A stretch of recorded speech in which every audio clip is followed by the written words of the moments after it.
అప్పుడే game changer చూసి వస్తున్నానా. Game changing movie ఇది. ఈ సంక్రాంతికి మన తెలుగు ఆడియన్స్ కి పాన్ ఇండియా లెవెల్లో ఒక మంచి block buster mass masala feast movie, ఒక చిన్న సోషల్ మెసేజ్ తో. కానీ ఆ చిన్న సోషల్ మెసేజ్ కూడా మంచిగా కరెక్ట్ గా అందరూ బుర్రకెక్కించుకోవాల్సిన మెసేజ్ అది. ఎందుకంటే ఎలక్షన్ల గురించి, ఓట్ల గురించి అందరూ బయటికి వచ్చి ఓట్లు వేయండి. ఒక 10 నిమిషాలు 20 నిమిషాలు టైం ఇన్వెస్ట్ చేస్తే సరిపోద్ది, అంతకు మించి ఇంకేం అక్కర్లే. అలాంటి ఒక చిన్న మెసేజ్ ని మంచి మాస్ కమర్షియల్ వేలో శంకర్ గారు చూపించారు. ఇద్దరికి కంబ్యాక్, రామ్ చరణ్ గారికి శంకర్ గారికి ఇద్దరికి మాస్ కంబ్యాక్.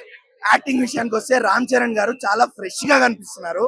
ఆయన ఇంతకు ముందు సినిమాలన్నీ ఒక ఎత్తు, ఈ సినిమా ఒక ఎత్తు. ఎందుకంటే చాలా ఫ్రెష్ గా చాలా ఎనర్జీతో కనిపిస్తున్నారు.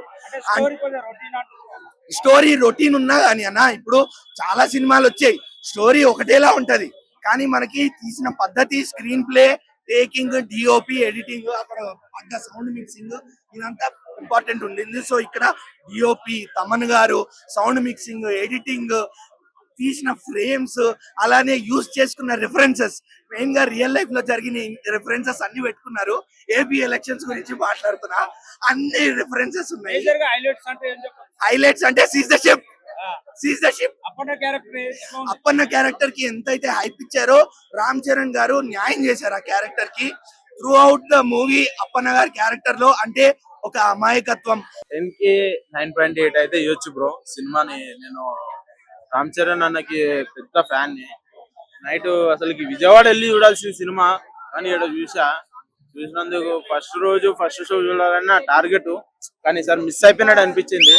ఎందుకంటే ఇక్కడ తెలంగాణ గవర్నమెంట్ అంత సపోర్ట్ చేయలేదు. ఓకే, మనకి ఏపీ ఉంది కదా, ఏపీలో అయితే చూడొచ్చు. అక్కడ ఉన్న వాళ్ళకి మంచి అదృష్టం బ్రో. విజయవాడలో నైట్ కూడా మంచిగా అవన్నీ డీజే అన్ని పెట్టారు, సూపర్. అదైతే ఓకే. కానీ ఒకటి, ఎవడైనా సరే పేరు పెట్టిన అనుకోని గుర్తు వాళ్ళుతుంది. పక్క చెప్తున్నా, పేరు పెట్టకూరు. సినిమాకి అయితే పేరు పెట్టకూరి, కంపల్సరీ వాళ్ళుతుంది గుర్తు అయితే. నిజం చెప్తున్నా, సినిమాకి పేరు పెట్టకూరు బాయ్. సినిమాకి ఏముంది, నచ్చితే చూడు, లేకపోతే దెంగే సినిమాలోకి వెళ్ళి. అంతేగాని నా ఈడకి వచ్చి పేరు పెట్టిన అనుకో గుర్తు వలుగుతుంది. ఏ సినిమా అయినా సరే బై, రామ్ చరణ్ అల్లు ఫ్యామిలీలా కానీ ఏ సినిమాకైనా పేరు పెట్టకూరు. నేను ప్రభాస్ అనే సినిమా చూస్తా, ఫస్ట్ షో ఏదైనా చూస్తా. నేను మన సలార్కి కూడా ఫస్ట్ రోజు దెబ్బలు తిని, పోలీసు దగ్గర దెబ్బలు తిని కూడా చూసాను ఆ రోజు నేను, ఈడ సంధ్యాకాడ. అంతేగాని ఏ సినిమానే చూడరు, పేరు మాత్రం పెట్టకూరు. పేరు పెడితే ఒక్కొక్కరికి గుద్ద మామూలుగా చెక్కం. ఆడవాడు చెప్పినాడు సినిమా బాగాలేదు అది. ఫ్యామిలీతో వచ్చి మంచిగా పిల్లలతో చూడొచ్చు బాగా, చిన్న పిల్లలతో చూడొచ్చు. ఎమోషన్, అమ్మ ఎమోషన్ చూడాలి, ఒక్కొక్కరికి కన్నీళ్లు రాకపోతే నా పేరు సత్యనారాయణ కాదు. సినిమా అయితే మైండ్ బ్లోయింగ్ బ్రో. మొన్న అల్లు అర్జున్ అన్న కూడా సినిమా చూసిన, ఫస్ట్ షో చూసిన. వాళ్ళు ఫ్యామిలీలో ఏమైనా ఉంటాయి కానీ పేర్లు అయితే పెట్టకూరు. సినిమాలో పేర్లు పెడితే గుద్ద ఎక్కేస్తా, అది చెప్తున్నా. మెగా ఫ్యాన్స్ ఫస్ట్ అందరూ కోపడతారేమో, అందరూ ఫస్ట్ డూప్ అంటే సినిమా చూస్తే మీకు అర్థమైంది డూప్ అంటే ఏంటి అని. యాజ్ ఏ మెగా ఫ్యాన్ గా చెప్తున్నా, చాలా చాలా చాలా డిసప్పాయింటెడ్ నేను, because of direction of Shankar గారు. ఈ స్టోరీ ఎలా అనుకుని రాశారో తెలియదు, కానీ అవుట్పుట్ మాత్రం నాకు అసలు స్టోరీ కంటెంట్ అసలు నచ్చలేదు. ఎందుకంటే సింపుల్ రివెంజ్ స్టోరీని తిప్పి నియర్లీ 400 crores పెట్టి బడ్జెట్ పెట్టి తీసే అంత సినిమా కాదు అనే ఫీలింగ్ వచ్చేసింది నాకైతే. స్టోరీ వైజ్ ఓకే, కొంచెం ఏదో తీయాలి, పాలిటిక్స్ లో ఏదో రుద్దుతున్నారు, పాలిటిక్స్ ఈ మధ్య ట్రెండ్ అవుతున్నాయి కాబట్టి తీయాలి అని తీశారు అనే ఫీలింగ్ అయితే అనిపించింది. మెయిన్ గా యాక్టింగ్ వైజ్ చూసుకుంటే మాత్రం ఫస్ట్ ఎస్జే సూర్య గారు కుమ్మేశారు. అసలు ఎంత నవ్వుకుంటామో అంతే, అబ్బా ఏం చేశాడు ఈ సీన్ ని అనే ఫీలింగ్ వస్తుంది. సముద్రగని గారు కావచ్చు, చరణ్ కావచ్చు, అంజలి గారు కావచ్చు, ఓవరాల్ యాక్టర్స్ అందరూ కుమ్మేశారు అసలు. మెయిన్ గా తమన్ మామ మొన్నే ఒక డైలాగ్ వేశాడు, రజనీకాంత్ గారికి అనిరుద్ధ్ ఉంటే బాలయ్య బాబుకి నేను ఉన్నానని. ఎగ్జాక్ట్ గా అదే జరిగింది. దీంట్లో 1 or 2 సాంగ్స్ చాలా ఇంప్రెస్ చేస్తాయి.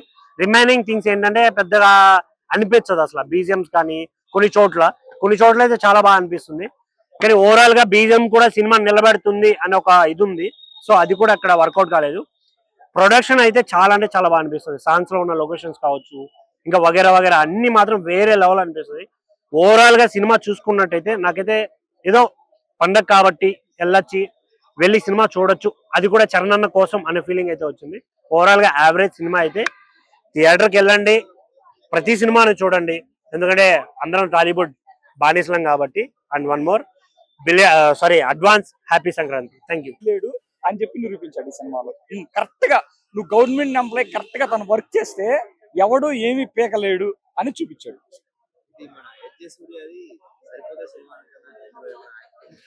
ఏం మాట్లాడుతున్నావు భయ్యా, అంతకన్నా బాగా చేశాడు. ఓకేనా, అంటే పుష్ప 2 తో కంపేర్ చేయలేము ఈ సినిమాని. ఈ సంక్రాంతి అనేది పెద్ద పండగ. ఈ ఇంకొక 4 సినిమాలు వచ్చినా గానీ ఏ సినిమా కలెక్షన్స్ ఆ సినిమాకు ఉంటాయి.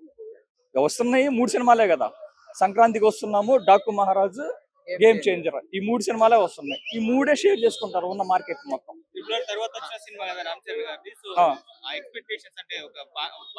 అంటే రామ్ చరణ్ ప్రతి సినిమాకి తను ఒక్కొక్క మెట్టు ఎక్కుతూనే ఉన్నాడు. ఈ సినిమాలో కూడా మీకు కనిపిస్తుంది ఎంత బాగా చేసాడు అనేది. ఈ సినిమాలో కూడా చేస్తుంది. Ram Charan director hero.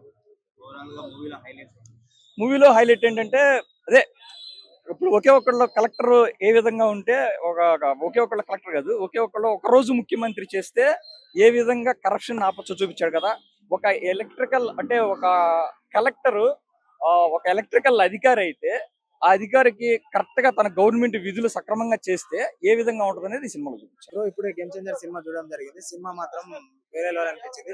రామ్ చరణ్ గారి యాక్టింగ్ గానీ బాగుంది, కానీ డైరెక్టర్ గారు మేము ఊహించిన విధంగా ఎక్స్పెక్టేషన్ కి రీచ్ అయ్యేటట్టు సినిమా ఇవ్వలేకపోయాడు. జరగండి సాంగ్ గానీ, మామూలుగా ఇది కొండదేవర సాంగ్ గానీ, అంజలి గారి క్యారెక్టర్ గానీ బాగుంది. ఇంకా సినిమాకి వచ్చేసరికి మన బ్యాక్గ్రౌండ్ స్కోర్ గానీ బాగుంది, కానీ స్క్రీన్ ప్రజెన్స్ బాగుంది, అంతా బాగుంది, కానీ స్టోరీ అనేది మాకు మెప్పించలేకపోయింది. రొటీన్ అనిపించింది మాకైతే. స్టోరీ చూసేసరికి సినిమా 1 టైం వాచబుల్ అని చెప్పుకోవచ్చు, 5కి 3 రేటింగ్ అని చెప్పుకోవచ్చు.